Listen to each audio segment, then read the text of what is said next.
Hey guys, welcome to BP The Bible Perspective. Should Kobe parents have been allowed to speak at Kobe's memorial service?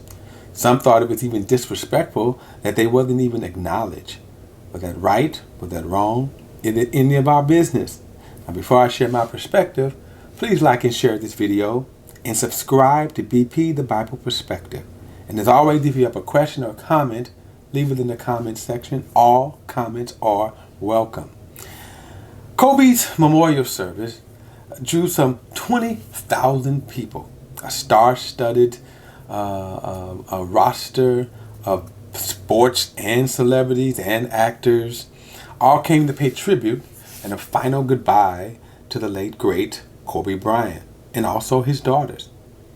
Now, what is noticeable, or at least what some people have noticed, was that his parents, though there, wasn't even acknowledged and they wasn't allowed to speak. You know, that's interesting because one of the things I think we should understand is that we should understand the entire story. Now, sports commentator Stephen Smith and even his partner expressed that their disagreement that they wasn't even allowed or acknowledged. My point is, I think we need to understand more of the story and why that is. You see, oftentimes we don't always know the tension and the relationship that they have. Now, many people will say that were they nudging, holding a grudge against their parents? We have to understand that their parents probably was the cause of the friction. But let's go all the way back. Kobe was 22 when he married Vanessa at 17, and it was reported even then they didn't like her. Now here's the thing, we don't know why.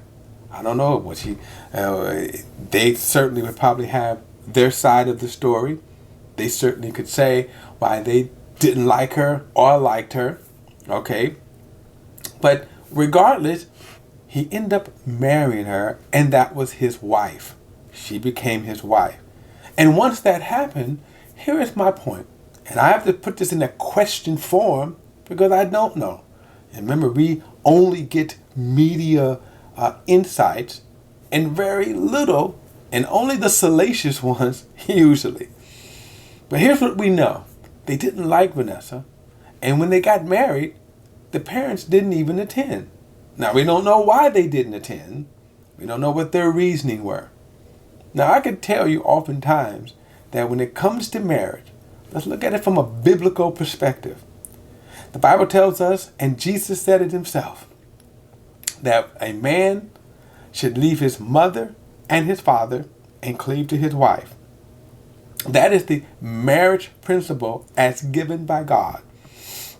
Notice he said, and it's very interesting that he even says that, leave his mother and father. He go out of his way to say, leave his mother and father and cleave to his wife. He could have just said, cleave to his wife. Now, why did he say that? Because your marriage, and speaking of a biblical marriage, your marriage outside of your relationship with God, because obviously God is first in all things, but your marriage is the most important relationship to be held in esteem above all others. No other person, no other relationship should come between your spouse. That is what God's edict was. That's God's command. That is God's principle. And when Kobe married Vanessa, okay, and it became clear this was his wife, his relatives should have respected that. Now, here's what I'm going to say. As I said before, I don't know all the ins and outs, and I don't think most of us don't. We only get media insights. But we do know that their relationship was strained for whatever reason. We know at one point that their mother and him tried some shenanigans and tried to sell some of Kobe's stuff.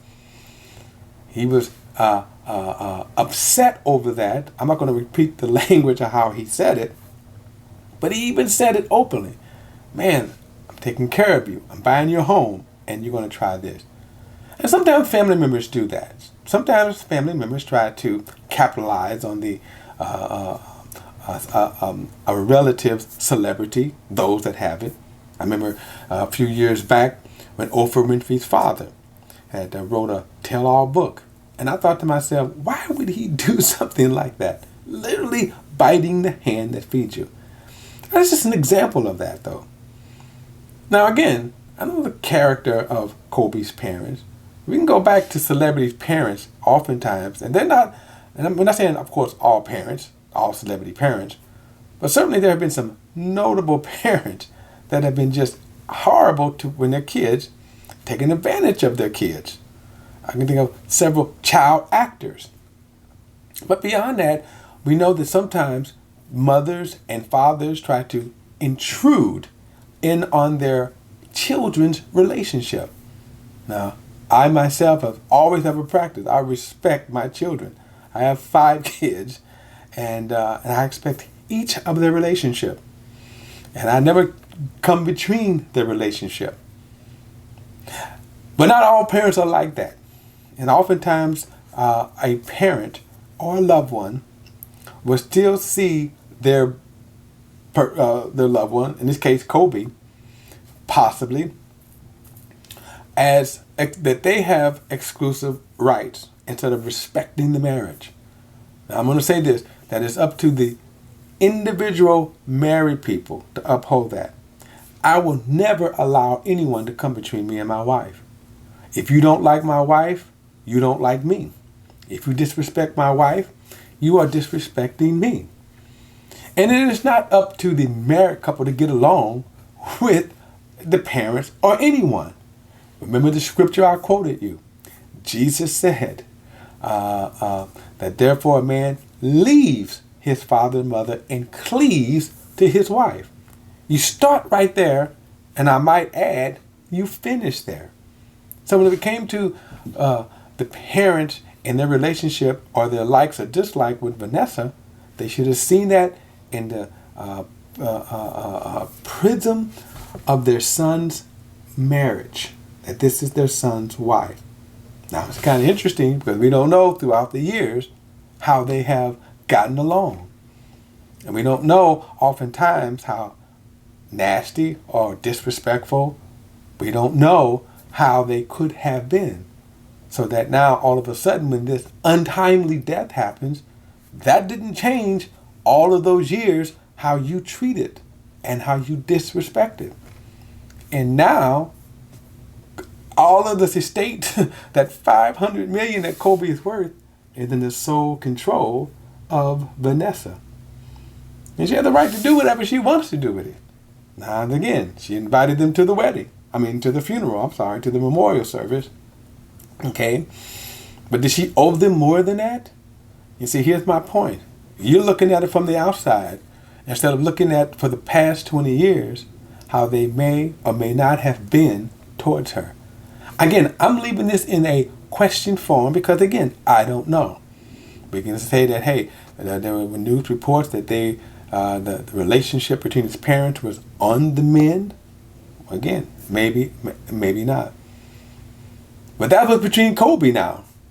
We're not talking about how they felt or treated Vanessa.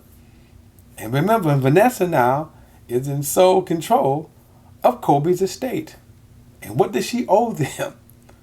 And by the way, how her judgment may be in terms of how they might have treated her, guess what? In the untimely death doesn't mean that changed because of the untimely death. These are just some thoughts. I'm just saying, let's put it in perspective. And I don't think anyone can render a judgment either way as to how Vanessa, what she does or doesn't do. Because just like, for example, if one of my relatives disrespect my wife, and I'm not a multimillionaire in any stretch of the way, but guess what? If you disrespect my wife, then guess what? We're estranged. And guess what? If I was to die and you disrespect my wife, you'd be in the same situation.